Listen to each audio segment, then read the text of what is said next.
Finalement, au fond du film, c'est pas aussi dire qu'on a quand même un problème de conflit d'intérêts au niveau que ce soit pharmaceutique ou OGM. Je pense que c'est quand même, voilà, il faut dire les choses telles qu'elles sont, et je pense qu'aujourd'hui, même au niveau Commission européenne, apparemment, c'est un petit peu le souci. Et voilà, ce qui fait qu'on a eu des scandales aussi comme le médiateur, l'Agence française du médicament, etc. Donc, quelle est un petit peu votre réflexion par rapport les parallèles éventuels et par rapport à ça? Non, effectivement, le problème des conflits d'intérêts, c'est la base de tout. Parce que les OGM ne seraient pas autorisés s'il y avait à Bruxelles, enfin pardon, pas à Bruxelles, c'est à Parme, hein, que se trouve l'Agence européenne de sécurité alimentaire, qui donc conseille le Parlement européen pour donner les autorisations d'OGM, et qui a donné jusque-là quelques dizaines d'avis, tous positifs, jamais d'opposition. Or, récemment, il a été dénoncé que la présidente de cette agence européenne était membre d'un lobby qui s'appelle l'ILSI, qui est un truc dans lequel il y a plein d'industries pharmaceutiques, nommées la pharmacie, mais il y a aussi Monsanto, enfin il y a tous les grands fabricants de poisons du monde. Et cette dame, qui s'appelle Banati, était présidente de la commission, tout en étant un agent important de cette institution lobbyiste. Donc elle a été dénoncée, c'est José Bové qui a soulevé le lièvre. Elle a finalement démissionné, elle est devenue directeur pour l'Europe de cette agence ILSI en question, c'est merveilleux. Mais en même temps, la Cour des comptes européenne qui a enquêté a trouvé qu'il y avait 6 autres membres de la même agence qui ont toujours des accointances. C'est-à-dire que pour les autres, ils n'ont pas pu le montrer. Il y a eu quelque chose, quelqu'un avait importé des OGM clandestinement pour polluer le maïs mexicain, ce qui était dramatique, c'est culturel. Donc il a écrit un article pour le dire. Son article n'est pas arrivé jusqu'à la publication. Il est allé moins loin que Serralini parce qu'il a dû le dire à des copains à l'université américaine où il travaillait, et son papier a été interdit carrément. Et lui-même a été viré de l'université. Ensuite, il y a eu une pétition, il est revenu, bon, mais c'est très difficile. Tous ceux qui se sont dressés contre les OGM ont eu des problèmes. Je pense à Christian Vélo, à plein de gens. Ils ont eu des problèmes parce que ce lobby est très puissant. Très puissant. Alors, comment il est puissant? On imagine bien sûr que les industriels eux-mêmes, Monsanto, Dupont de Nemours, bon, ils sont une dizaine. Ils se mettent d'accord, ils ont des courroies de transmission, ils ont des gens qui font des papiers très réactifs, ils payent des gens pour écrire des articles pour s'opposer à tous ceux qui ne veulent pas des OGM. Bon, c'est un truc, mais ça ne marcherait pas s'il n'y avait pas dans la communauté scientifique des complices.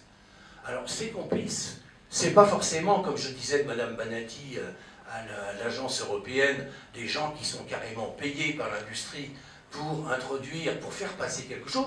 Ça peut être des gens idéologiquement contaminés, c'est-à-dire que pour eux, des généticiens par exemple, qui sont persuadés que la seule façon d'améliorer l'agriculture et l'alimentation humaine, c'est de passer par la modification génétique. Et qui donc sont malades viscéralement quand on fait quelque chose. Ça existe, j'en connais. Hein. Autrement dit, ce n'est pas forcément des crapules, ça peut être simplement des gens qui ont des lourdeurs idéologiques. Mais tout ça ensemble, ça fait quand même un beau paquet de personnes. Et ce sont toujours les mêmes. C'est les mêmes qui montent au créneau. Et Serralini, il a des problèmes là, avec des gens qu'on connaît bien depuis longtemps, puisque c'est les mêmes qui lui ont fait des problèmes il y a 5 ans, il y a 4 ans, sur d'autres articles. C'est les mêmes. Et ces gens-là, il y a d'ailleurs eu un procès il a fait un procès pour diffamation contre un des membres éminents de ces associations de défense des technologies, et il a gagné son procès.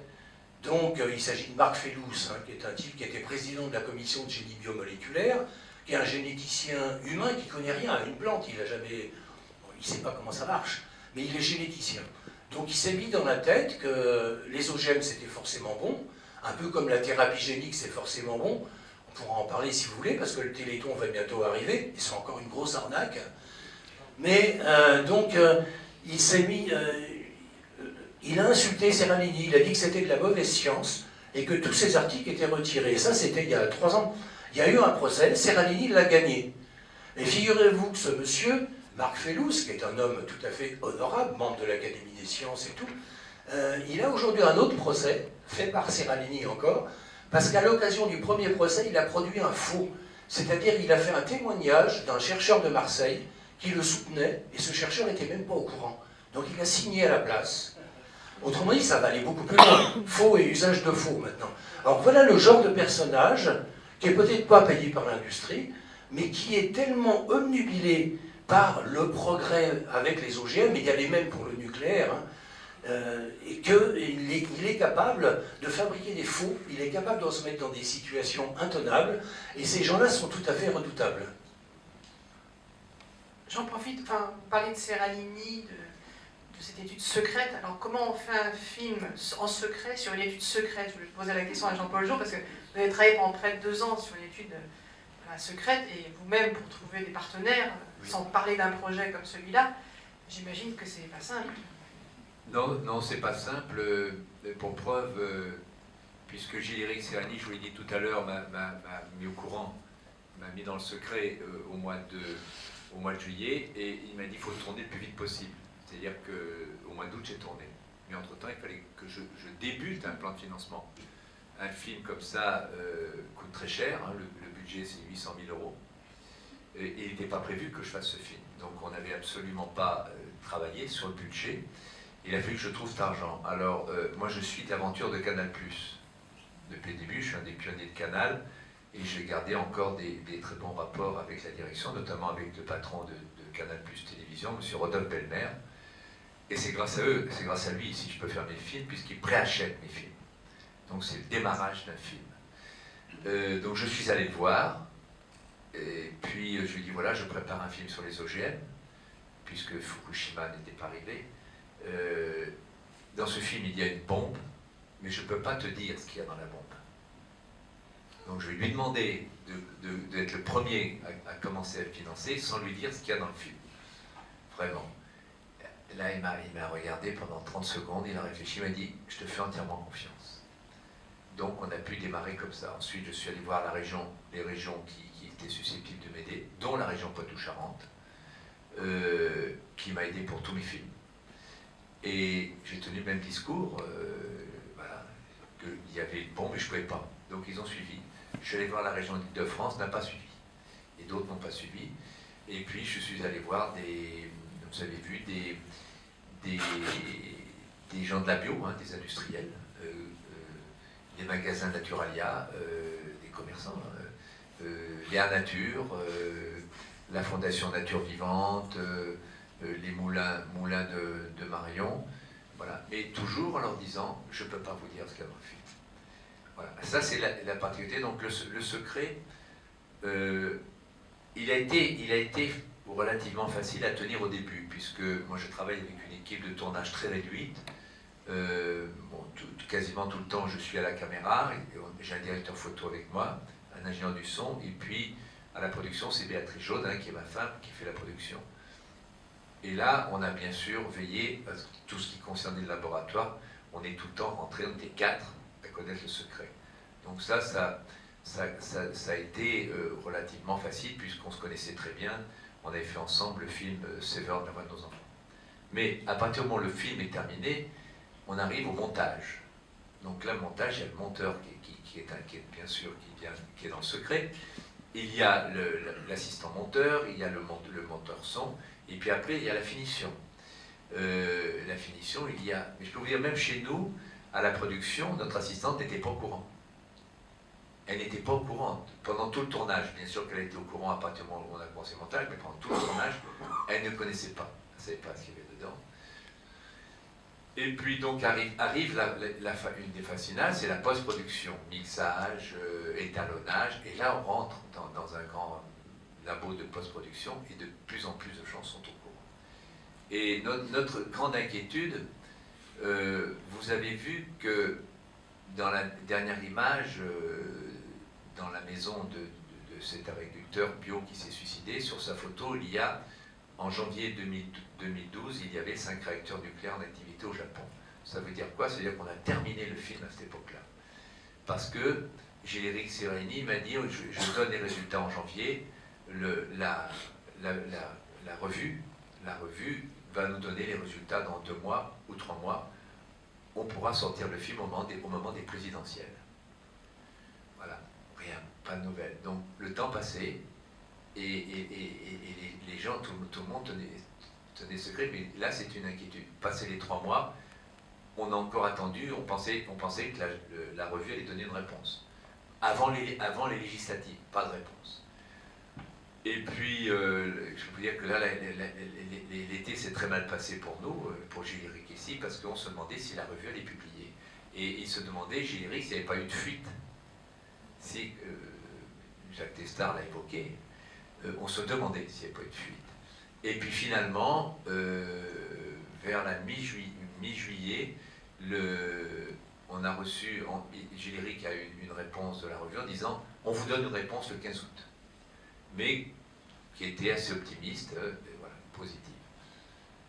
Et le 15 août, effectivement, on a eu la réponse. Gilles Éric m'a appelé en me disant « Ça y est, la revue publie » et me laisse le choix de la date pour délivrer au public. Et c'est là qu'on a choisi ensemble, fin septembre, pour annoncer à toute la presse et au public.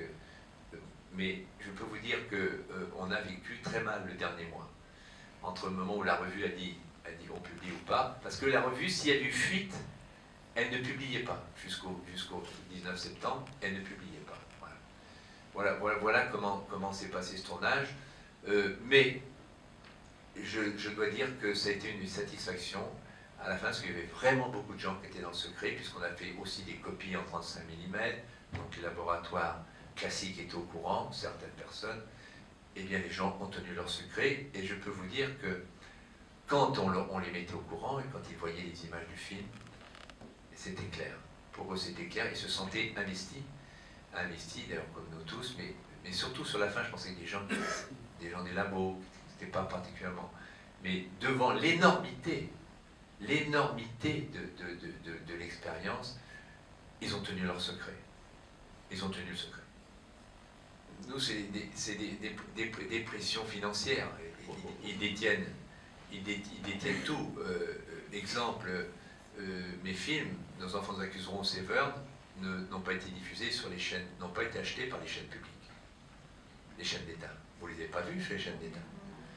Elles ont été diffusées sur Canal+, puisqu'ils ont préacheté, mais aucune chaîne publique ne diffuse mes films. Les chaînes publiques, généralement quand un film comme ça sort pour le cinéma, comme Tout ce que baille, les chaînes publiques préachètent aussi le film pour le diffuser après Canal+, qui est là l'exclusivité. Canal+, chaîne à péage, donc avec un nombre de téléspectateurs beaucoup moins important que sur une chaîne publique. En plus, c'est le rôle d'une chaîne publique que d'informer. Des films d'intérêt public et des films sur des lanceurs d'alerte. Eh bien non. Donc la pression, elle est là. C'est-à-dire que ces gens-là, le patron, le directeur de la télévision française, hein, de toutes les télévisions, eh bien, et principalement les chaînes concernées, la 2, la 3, sont aux ordres. Alors, ils sont aux ordres de quelle façon? Ce qui est sûr, c'est que s'ils décident de diffuser un film comme celui-ci, le lendemain, le budget publicitaire de l'agroalimentaire sont les principaux annonceurs. Regardez à la télé, les principaux annonceurs sont les plus grands pollueurs. Donc, agroalimentaire, et là, le nucléaire, EDF, ça va être... Donc, le lendemain, fini la régie pub, donc les chaînes quelque part boycottent ces films au nom de la publicité, sacro-sainte publicité, et incontournable. Voilà les pressions. Maintenant, souvent on demande est-ce que vous avez des menaces. Alors, ils ont comme le disait Monsieur Testard, il faut savoir une chose, c'est qu'il y a des larbins qui sont là pour assassiner le film. D'une façon ordurière sur Internet, ils sont payés et puis aussi peut-être ceux qui ont, comment ta formule est parfaite, une déviation idéologique, voilà. Peut-être par déviation idéologique, ils ont des écritures absolument, des jugements absolument orduriers. Voilà la situation. Alors les menaces, non, parce que maintenant je pense que médiatiquement, Gilles-Éric Séralini, c'est trop important, ce film aussi, donc peut-être pas dans l'immédiat, peut-être que dans quelques années, je ne sais pas. Mais en tous les cas, le nerf de la guerre, c'est le fric. Et c'est comme ça qu'ils nous tiennent. D'ailleurs, je voudrais vous faire constater qu'il y a eu depuis quelques années, on dit beaucoup, mais en réalité c'est très peu, de films sur l'environnement, pour le cinéma, j'entends. On dit qu'il y en a beaucoup. Mais il faut savoir que la production française, tous les ans, c'est 220 films qui sortent au cinéma, qui sont produits pour le cinéma. Combien de films sont produits pour l'environnement? Très peu. Mais alors, si on fait rapidement un constat, Al Gore a fait un film. Il y a le film aussi de l'Autrichien, Le cauchemar de Darwin, il en a fait un, ou peut-être deux, même pas. Et en France, si on vient en France, Yann Arthus Bertrand a fait un film, pour le cinéma. Nicolas Hulot a fait un film, pas deux. Colin Serrault a fait un film, pas deux. Marie-Monique Robin en a fait deux. Pour la télévision, pour la télé, je parle pour le cinéma. Et même Marie-Monique, elle en a fait trois, elle en a son troisième comme moi. Mais elle, c'est pour la télé. Mais au cinéma, pourquoi ces gens-là qui ont fait des films importants, chacun dans leur domaine, mais des films essentiels pour l'environnement, pourquoi n'ont-ils fait qu'un? Et bien parce que personne ne peut les financer. Personne ne peut les financer. Alors moi, j'arrive à les financer parce qu'on est une petite structure, toute petite structure, on est libre. Et puis, il y a Canal qui m'aide, et puis qu'on se débrouille, qu'on fait tout. Moi, par exemple, je fais la caméra, je réalise, voilà. Donc, voilà. Mais donc, le nœud de la guerre, c'est l'argent. Alors qu'il y a des milliards qui sont dépensés dans des films